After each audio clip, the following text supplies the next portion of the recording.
இன்றைக்கி சொசைட்டியில் காமனாக இருக்கக்கூடிய டயபெட்டிஸ், பிபி, கொலஸ்ட்ரால் இது எல்லாத்துக்கும் அடுத்தது பிக்கெஸ்ட்டாக எவால்வ் ஆகிட்டு வர ஒரு கண்டிஷன் தான் டிப்ரெஷன். ஸோ இந்த டிப்ரெஷன் கிரியேட் ஆகிறதுக்கு ரிசர்ச் படி ஒரு 5 காமன் ரீசன் சொல்கிறாங்க.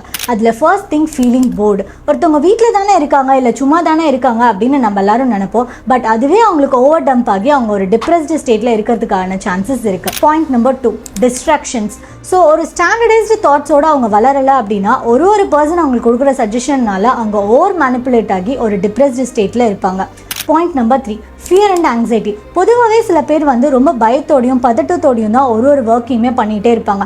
ஸோ அதனால அவங்களுக்கு கிரியேட் ஆகிற ப்ராப்ளம்ஸ்னால கண்டிப்பாக அவங்க ஒரு டிப்ரெஸ்டு ஸ்டேட்டில் இருப்பாங்க. Point number 4, lack of confidence.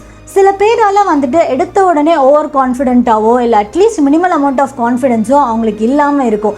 இதனால் அவங்க ஒரு கன்ஃபியூஸ்டு ஸ்டேட்டுக்கு போயிட்டு அப்பயும் அவங்க டிப்ரெஸ்டாக இருக்கிறதுக்கான சான்சஸ் இருக்குது. Point number 5, perfectionism. எல்லா ஒர்க்கையுமே நான் பர்ஃபெக்டாக தான் பண்ணுவேன் அப்படின்னு மைண்ட் செட்டில் இருக்கிறவங்களால ஒரு சின்ன தப்பு பண்ணிட்டாங்கன்னு சொன்னால் கூட அதை அவங்களால அக்செப்ட் பண்ணிக்க முடியாது.